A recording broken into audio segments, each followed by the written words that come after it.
Hello everyone, आज हम पढ़ेंगे कार्बोहाइड्रेट्स बायोकेमिस्ट्री। सो यहाँ पर हम स्टार्ट करेंगे कार्बोहाइड्रेट्स। इसके लिए हम देखेंगे सत्या को। सत्या के अलावा हम देख सकते हैं कुछ टॉपिक्स लिपन कोट के भी। सो स्टार्ट करते हैं चैप्टर नंबर 2 सत्या कार्बोहाइड्रेट्स। सो कार्बोहाइड्रेट्स के बारे में पहले तो आपको सबसे पहली बात ये पता होनी चाहिए कि कार्बोहाइड्रेट्स सबसे ज़्यादा अबंडेंट ऑर्गेनिक कंपाउंड्स हैं और इनमें हमारे पास मेनली 3 एलिमेंट्स मौजूद होते हैं जिनमें कार्बन है, हाइड्रोजन है, ऑक्सीजन है। ठीक है, तो डेफिनेशन क्या होती है? हम छोटी क्लासों में पढ़ते आते हैं कि carbohydrates are defined as the polyhydroxy aldehydes and the ketones. तो इसका मतलब क्या होता है कि हमारे पास कार्बोहाइड्रेट्स के अंदर क्या होता है कि काफ़ी सारे हाइड्रोक्सल ग्रुप होते हैं। Hydroxyl group mean OH group, polyhydroxy aldehydes और कीटोन्स। देखें, एल्डिहाइड ग्रुप अगर हम देखें तो एल्डिहाइड ग्रुप हम किस तरह से बताते हैं कि ये एक एल्डिहाइड ग्रुप इस तरह से होता है। एक तरफ दरमियान में ये हमारे पास कार्बोक्सिल ग्रुप है, एक तरफ हाइड्रोजन है, एक तरफ अल्काइल ग्रुप। ठीक है, तो इसी तरह एक लंबी सी चेन होगी। सपोज करें यूँ इस तरह कार्बन होंगे और उनके साथ काफ़ी सारे हाइड्रोक्सिल ग्रुप होंगे। ये मैंने कोई जनरल लिख दिया। इस तरह अगर कीटोन की बात करें तो उसमें एक कार्बोक्सिल ग्रुप होगा और दोनों तरफ अल्काइल ग्रुप होंगे, तो इस तरह इसकी भी एक लंबी सी चेन होगी। सो ये हमारे पास हो जाएंगे polyhydroxy. Why? Because they are having many hydroxyl groups और एल्डिहाइड्स और कीटोनिक ग्रुप इनमें मौजूद होंगे। इसके बाद हम बात करते हैं कि इनके अंदर एक इन्होंने लिखा हुआ है टर्म ग्लाइकोम। ग्लाइकोम क्या एक चीज़ होती है? ग्लाइकोम ये होता है कि एक ऑर्गेनिज्म के अंदर जितने भी कार्बोहाइड्रेट्स मौजूद हैं उन सब को हम कलेक्टिवली क्या देते हैं, the spectrum of the carbohydrate in an organism is known as the glycome. तो ग्लाइकोम हमने देख लिया, तो ग्लाइकोमिक्स क्या होगी? तो जाहिर सी बात है ग्लाइकोमिक्स क्या होगी? इन ग्लाइकोम्स की स्टडी। किस तरह की स्टडी? हम इनके अंदर इस कार्बोहाइड्रेट्स के फिजियोलॉजिकल इन फंक्शंस कैसे कर रहे हैं कार्बोहाइड्रेट, पैथोलॉजिकल और जेनेटिक्स, हम सारे एस्पेक्ट्स जब देखेंगे इन ग्लाइकोम्स के किसी ऑर्गेनिज्म के अंदर तो उसको हम क्या देंगे? ग्लाइकोमिक्स। सो ग्लाइकोमिक्स हमने देख लिया, ग्लाइकोम भी हमने देख लिया। अब हम देख रहे हैं फंक्शन ऑफ कार्बोहाइड्रेट्स। बहुत आसान है। एक तो पहले पता होना चाहिए कि कार्बोहाइड्रेट्स जो होते हैं मेनली हम अपने जो इनटेक है मेनली कार्बोहाइड्रेट्स की कर रहे होते हैं। ठीक है ना, रोज़मर्रा जो हम खाना खा रहे होते हैं तो जो कार्बोहाइड्रेट्स हैं ये हमें 4 कैलोरी, यहाँ पर उन्होंने लिखा हुआ कैलोरी, ये बड़ा सी है कैलोरी, तो ये किलो कैलोरी होती है। ठीक है, 4 किलो कैलोरी पर ग्राम हमें ये एनर्जी प्रोवाइड करते हैं। और इसके अलावा ये हमारे पास कन्वर्ट हो सकते हैं बॉडी के अंदर into fats and amino acid, दूसरी चीज़ों में कन्वर्ट भी हो सकते हैं, इंटर कन्वर्जन होती है इनकी। अच्छा, सेल के बाहर आपको पता होना चाहिए कि हमारे पास प्रोटीन्स के साथ कार्बोहाइड्रेट मिलकर बना देते हैं एक ग्लाइकोकैलिक्स की लेयर। पूरी मतलब सेल मेम्ब्रेन के बाहर हमारे पास ग्लाइकोकैलिक्स की फॉर्म में ओलिगोसेक्राइड्स मौजूद होते हैं और वहाँ पर ये फर्टिलाइजेशन में हेल्प कर रहे हैं। जाहिर सी बात है ओवम के अंदर फर्टिलाइजेशन में हेल्प कर रहे होंगे। और इसके अलावा एडहेजन, सेल एडहेजन, हम सेल एक दूसरे के साथ कनेक्टेड होती हैं ग्लाइकोकैलिक्स के थ्रू। ठीक है ना, नेगेटिवली चार्ज होते हैं ये ग्लाइकोकैलिक्स। और सेल ग्रोथ के अंदर भी हमारे पास ये ग्लाइकोकैलिक्स जो होता है वो रोल प्ले कर रहा होता है। ठीक है, अब हमारे पास देखें चौथा पॉइंट इन्होंने लिखा हुआ है फंक्शन के अंदर कि एक्सोस्केलेटन और सेलुलोज। प्लांट के सेल वॉल के अंदर सेलुलोज मोस्ट अबंडेंट होती है और उसके अलावा हमारे पास जो एक्सोस्केलेटन होता है उसके अंदर भी हमारे पास कार्बोहाइड्रेट्स मौजूद होते हैं ऑफ द, ये जो इंसेक्ट नहीं होते आर्थ्रोपोड्स, ठीक है, इनके एक्सोस्केलेटन में जो हार्ड शेल होता है उनके अंदर भी ये मौजूद होते हैं। ठीक है, अच्छा, अब हमारे पास एक लिखा हुआ है कि glycogen storage form of carbohydrate. हमारे पास बॉडी में एनिमल में जाहिर सी बात है ग्लाइकोजन की फॉर्म में हमारे पास एनर्जी स्टोर हो रही होती है, जबकि प्लांट्स में अगर हम देखें तो स्टार्च स्टोर हो रहा था। ठीक है, क्लासिफिकेशन हम देखते हैं कि ऑन द बेसिस ऑफ कितने इनके अंदर हमारे पास शुगर यूनिट्स हैं उनकी बना पर हम इनको डिवाइड कर रहे होते हैं। ठीक है, तो इसमें हमारे पास एक सिंगल अगर हमारे पास इनमें हमारे पास होगा यूनिट शुगर यूनिट तो उसको हम कहेंगे मोनोसेक्राइड। ठीक है, और इसके अलावा ऑलिगोसेक्राइड्स होते हैं 2 to 10 शुगर यूनिट्स वाले। ठीक है, और इसके अलावा हमारे पास पॉलीसेक्राइड्स होते हैं जिनके अंदर हमारे पास 10 से ज़्यादा शुगर यूनिट्स होते हैं। ठीक है, तो अब जो इनको सेक्राइड्स क्यों कहते हैं? क्योंकि हमारे पास इनके जो एक तो ये स्वीट टू टेस्ट होते हैं। ठीक है ना, सेक्राइड्स का मतलब होता है शुगर्स। जो हमारे पास मोनोसेक्राइड्स और ओलिगोसेक्राइड्स हैं वो स्वीट टू टेस्ट होते हैं। ठीक है, तो इसलिए हम इनको सेक्राइड्स भी कह रहे होते हैं। तो ये हो गया हमारे पास। अच्छा, मोनोसेक्राइड्स की डिटेल में अब हम बात करते हैं। मोनोसेक्राइड्स के अंदर पहले तो हमें पता होना चाहिए इनके फीचर्स। ठीक है, फीचर्स के अंदर हमारे पास पहला फीचर तो आता है कि ये वाटर में सोल्यूबल होते हैं, ठीक है, स्वीटेस्ट होते हैं टेस्ट के अंदर, ठीक है। अगर तीनों के कंपैरिजन में मैं बात करूँ तो स्वीटेस्ट टू टेस्ट होते हैं, ठीक है। इनका जनरल फार्मूला क्या होता है, CnH2n, ठीक है। मतलब अगर हम यहाँ पर 1 पुट करेंगे तो अगर एक कार्बन वाला हमारे पास कोई आ गया, ठीक है, तो उसके अंदर हम ये पुट करेंगे 1 अगर n की जगह, तो हमारे पास उसका जनरल फॉर्म फिर उसका फॉर्मूला निकलेगा। तो जनरल फार्मूला इनका आता है CN, ये लिख भी लेते हैं हम यहाँ पर, CnH2ON, ठीक है। यहाँ अगर हमारे पास एक कार्बन है तो 1 पुट करेंगे तो CH2O आ जाएगा, ठीक है। इस तरह 2 है तो C2H4O2 आ जाएगा, ठीक है। तो ये इनका जनरल फार्मूला हो गया। आगे हमारे पास देख सकते हैं कि 2 टाइप्स के हो सकते हैं जो मोनोसैकेराइड्स हैं। एक हमारे पास एल्डो शुगर हो सकती हैं, कीटो शुगर्स होती हैं। इनमें फ़र्क इतना होता है कि फंक्शनल ग्रुप का फ़र्क होता है। ये मैंने अभी बताया कि हमारे पास एक एल्डिहाइड ग्रुप होता है, ठीक है, और एक हमारे पास कीटो ग्रुप होता है। तो ये दोनों कीटो और एल्डो ग्रुप होते हैं। और ये आपको पता होना चाहिए कि ये अगर ये वाला कीटो ग्रुप होगा तो कीटो शुगर होगी, अगर हमारे पास जो है एल्डो ग्रुप होता है एल्डो शुगर होगी, ठीक है। इसके अलावा हमारे पास उन्होंने बताया हुआ कि मोनोसैकेराइड्स को भी हम on the basis of number of carbon के लास्ट अगर देखें तो हम फर्दर डिवाइड कर सकते हैं। जैसे ट्राइओसिस होते हैं, टेट्रोसिस, पेंटोसिस। ये देखें यहाँ पर एक बहुत अच्छा टेबल बना हुआ है, इसको हम अंडर कंसिडरेशन लाते हैं। तो इस टेबल के अंदर अगर हम ये अक्सर पूछ लेते हैं कि बताएं कि 3 कार्बन वाला एल्डो शुगर कौन सा है, तो आपने बताना है ग्लिसरल्डिहाइड। और अगर ये कीटो पूछ लें तो डाई हाइड्रोक्सी एसीटोन, ठीक है। ये आपको पता होना चाहिए, बल्कि याद होना चाहिए कि टेट्रोसिस अगर हम देखें तो इथरोज होगा, ठीक है ना। 4 कार्बन वाले अगर हम एल्डो शुगर की बात करें तो इथरोज, इथ्रुलोज, 5 वाली राइबोस, राइबुलोज, ग्लूकोज, फ्रुक्टोज, 6 वाली, ठीक है ना, 7 वाली ग्लूको हेप्टोज और सीडो हेप्टुलोज। ये हमारे पास पता होना चाहिए, ठीक है। ओलिगोसैकेराइड्स में 2 to 10 क्या होता है, 2 to 10 मोनोसैकेराइड्स मॉलिक्यूल्स मिलकर बना रहे होते हैं ओलिगोसैकेराइड्स। और ओलिगो का मतलब होता है फ्यू, ठीक है। और इसके अंदर हमारे पास उन्होंने बताया हुआ है कि इनको हम देख सकते हैं, अगर 2 मोनोसैकेराइड होंगे तो उनको हम कह देंगे कि डाइसैकेराइड्स हैं, 3 होंगे तो ट्राइसैकेराइड्स कह देंगे। और ओलिगोस यहाँ पर एक इंटरेस्टिंग फैक्ट लिखा है कि हमारे पास 3 से अगर ज़्यादा मोनोसैकेराइड्स हो जाएंगे तो उसको हम डाइजेस्ट नहीं कर सकते, ठीक है। तो यहाँ पर पॉलीसैकेराइड्स के बारे में लिखा हुआ है कि पॉली मतलब मैनी मोनोसैकेराइड्स मिलकर हमारे पास पॉलीसैकेराइड्स बना रहे होंगे, ठीक है। इनका मॉलिक्यूलर वेट ज़्यादा होगा। ये टेस्टलेस होते हैं, टेस्टलेस होते हैं, क्यों?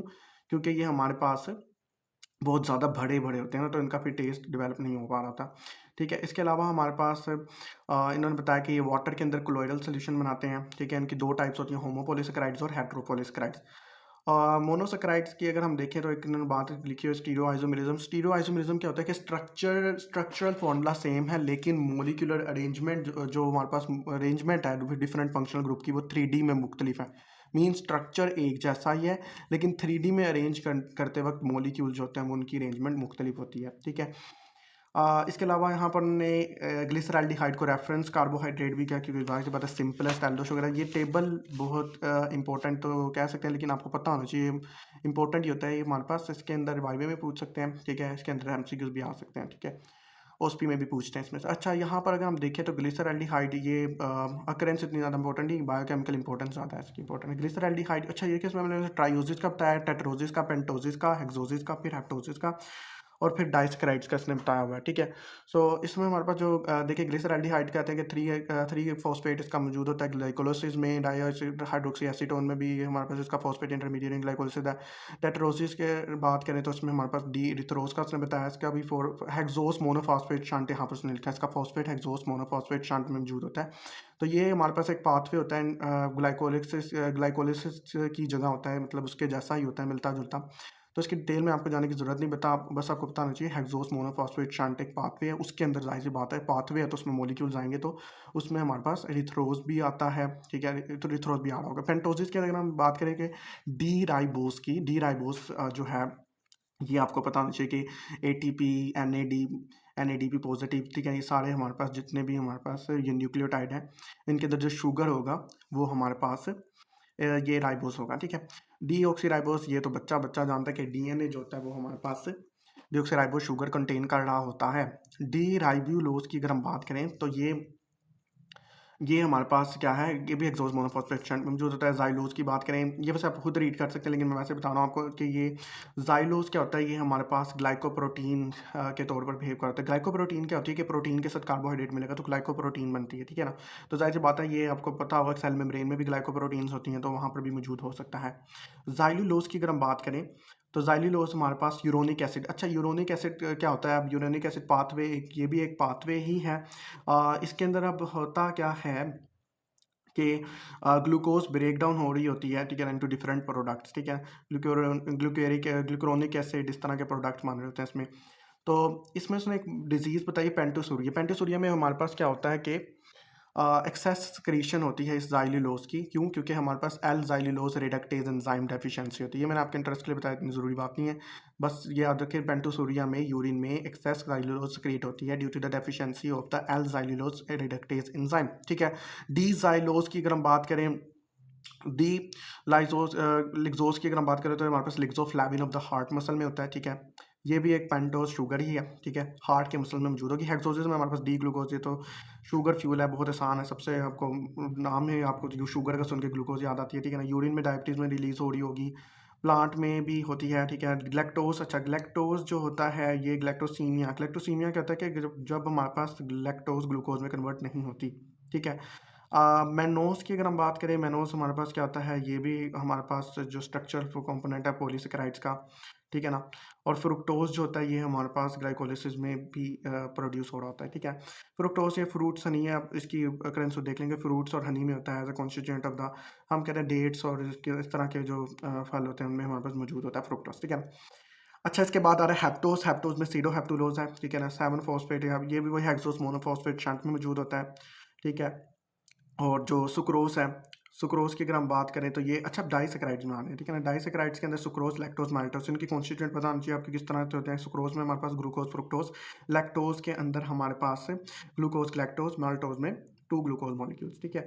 तो इनकी जो है ये शुगर केन में सुक्रोज होगी, बीट शुगर बीट, ठीक है, चुकंदर होता है पाइनएप्पल में, ठीक है ना। लैक्टोज मिल्क में होता है, ठीक है। माल्टोज जो होता है ये हमारे पास स्टार्च हाइड्रोलिसिस, माल्टोज याद रखिएगा स्टार्च हाइड्रोलिसिस में बनता है, बहुत इंपॉर्टेंट बात है। टर्मिनेटिंग सीड्स में भी माल्टोज होता है, ठीक है ना। और टेबल शुगर हम किसको कहते हैं, सुक्रोज को, ये पूछ सकते हैं, ठीक है ना। लैक्टोज हमारे पास ये जो क्या कहते हैं, लैक्टोज इंटॉलरेंस भी बहुत इंपॉर्टेंट शोर्ट है, इसको बाद में देखेंगे। लैक्टोज जो है ये ब्रेस्ट फीड इन्फेंट्स को हमारे पास ब्रेस्ट जो हमारे पास मिल्क होता है वहाँ से मिल रहा होता है, ठीक है ना। माल्टोज की अगर हम बात करें तो ये हमने बता दें डाइजेशन ऑफ स्टार्च में प्रोड्यूस हो रहा होता है। अब हम बात करते हैं आइसोमर्स की। आइसोमर्स में हमारे पास आइसोमर्स होते हैं क्या कि they have the same molecular formula but different structural arrangement, ठीक है। तो इसमें हमारे पास एल एंड डी आइसोमर्स की बात हम करते हैं। एल एंड डी आइसोमर्स क्या होता है कि जो कार्बोहाइड्रेट्स हैं, ठीक है, जैसे कि हम चले मोनोसेकेराइड्स की बात करते हैं, ग्लूकोज है और फ्रुक्टोज है। तो ग्लूकोज और फ्रुक्टोज को नहीं, बल्कि हम देखें, अगर हम सिंपल 6 कार्बन वाला कोई भी हेक्सोस देखें, तो उस पे पहले तो हमें सबसे पहले बताना चाहिए काइडल कार्बन का कॉन्सेप्ट। काइडल कार्बन क्या होता है, जिसको हम एसिमेट्रिकल कार्बन भी कहते हैं, वो कार्बन जिसके चारों तरफ मुख्तलिफ ग्रुप्स अटैच हों, ठीक है। सो जैसे कि हमारे पास ये अगर हम बनाएं, ठीक है, और इसके साथ अगर हम 6 कार्बन वाली हमारे पास एक चेन बना दें, या टू कार्बन वाली चेन बना दें, तो ये 2 कार्बन वाली एक अल्काइल ग्रुप है। सपोज करें ये कोई और 3 कार्बन वाला अल्काइल ग्रुप है, ठीक है, और ये ऑक्सीजन और ये हाइड्रोजन है, तो चारों मुख्तलिफ ग्रुप्स के साथ अटैच हैं, तो इसको हम कह देंगे काइडल कार्बन, ठीक है, या एसिमेट्रिकल कार्बन। तो हमारे पास जो एल एंड डी आइसोमर्स होते हैं, इनकी जो आइडेंटिफिकेशन है वो हमारे पास लास्ट काइडल कार्बन से होती है, ठीक है। जैसे हमारे पास ये डी ग्लूकोज है, डी ग्लूकोज में हमारे पास ये सारे काइडल कार्बन है सवाए इस लास्ट वाले के, क्योंकि इसके साथ 2 हाइड्रोजन अटैच हैं जो कि सेम है। तो इसका जो लास्ट काइडल कार्बन बनेगा वो C5 बनेगा, और इस C5 पे अगर हमने देखना है कि जो OH ग्रुप है, जो हाइड्रोक्सल ग्रुप है, अगर राइट साइड पे है तो इसको हम कहेंगे डी शुगर है, वरना अगर ये लेफ्ट साइड पे है तो उसको हम एल शुगर कहेंगे, ठीक है। ये डी एंड एल आइसोमर्स का कॉन्सेप्ट क्लियर हो गया। ऑप्टिकल एक्टिविटी क्या होता है कि कुछ शुगर जो होती हैं वो प्लेन पोलराइज लाइट को राइट की तरफ रोटेट करती हैं, और कई जो होती हैं वो लेफ्ट की तरफ, राइट की तरफ रोटेट करने वाली डी डेक्स्ट्रो रोटेटरी, लेफ्ट की तरफ रोटेट करने वाली लीवर रोटेटरी। अच्छा, डेक्स्ट्रो रोटेटरी को हम छोटे डी और पॉजिटिव साइन से इंडिकेट करते हैं, जबकि लीवर रोटेटरी को हम छोटे एल। अच्छा, डी एंड एल आइसोमर्स में देखिए बड़े डी और एल हैं, यहाँ पर छोटे डी और एल हैं, और साथ नेगेटिव से भी हम इसको सिंपली शो कर सकते हैं, ठीक है। मतलब नेगेटिव पॉजिटिव यूज़ कर लो या छोटा डी और छोटा एल यूज़ करो। जैसे कि इसने यहाँ पर कैपिटल डी के साथ पॉजिटिव साइन लिखा है, मतलब ये है क्या, ये एक डी शुगर है। ये देखें ना, ये यहाँ पर ये डी शुगर है, पॉजिटिव साइन शो कर रहा है डेक्स्ट्रो रोटेटरी को। अच्छा, डायस्मिक मिक्सचर क्या होता है कि अगर हम डी और एल आइसोमर्स को इक्वल, अच्छा डी एंड एल कौन से, डेक्स्ट्रो रोटेटरी और लीवो रोटेटरी की बात हो रही है, it is no D and L isomers ये वाले, ठीक है। यहाँ पर अगर हम देखें तो डी एंड एल आइसोमर्स को अगर हम इक्वल कंसंट्रेशन में ले लें तो इसको हम कहेंगे डायस्मिक मिक्सचर। और इसकी वजह से क्या होगा, जो वो डी वाले होंगे वो डी की तरफ जो है राइट की तरफ रोटेट करेंगे, एल वाले राइट की लेफ्ट की तरफ, तो ये हमारे पास लाइट रोटेट होगी ही नहीं, ठीक है। कॉन्फ़िगरेशन ऑफ ये बाद में हम देखते हैं, एक फिशर फार्मूला होता है, ठीक है, और हैवर्थ प्रोजेक्शन फार्मूला होता है, वो बाद में कैंपीमर्स क्या होते हैं कि दो कार्बोहाइड्रेट्स अगर एक सिंगल कार्बन पर डिफरेंशिएट करते हैं other than the anomer, anomeric carbon किसको कहते हैं, फंक्शनल ग्रुप कार्बन को, ठीक है।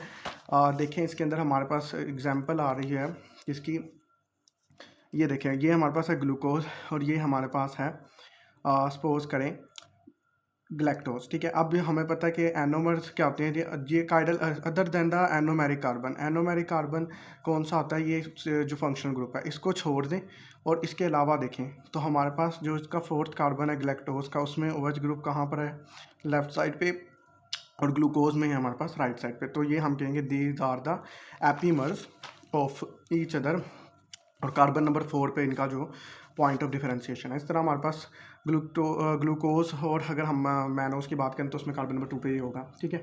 अब एपीमर्स एक दूसरे में इंटर कन्वर्टेबल भी होते हैं, और इनको जो इंटर कन्वर्जन को एक्टिवेट जो कैटालाइज करते हैं वो एंजाइम एपिमेरेसिस होते हैं।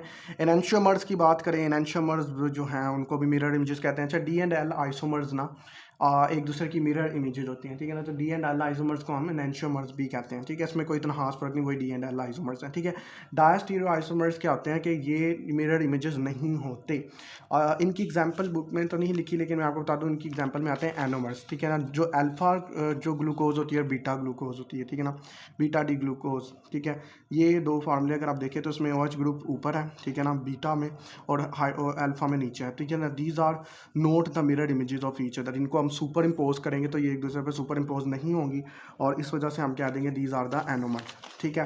स्ट्रक्चर ऑफ ग्लूकोज में इन्होंने बताया हुआ है कि हैमी एसिटल्स की फॉर्मेशन और हैमी कीटल्स की फॉर्मेशन। इसके लिए आप ये रिएक्शन देख लें सिंपल, कि हैमी एसिटल्स और हैमी कीटल्स क्या होता है कि एल्डिहाइड जो ग्रुप होता है, जब ये हमारे पास से रिएक्ट करता है किसी अल्कोहल के साथ, तो उस अल्कोहल के साथ रिएक्ट करने पे इसके अंदर देखें OH ग्रुप लग जाएगा एक साइड पे, और ये जो डबल बॉन्ड वाला इसके साथ H लग जाएगा, ठीक है।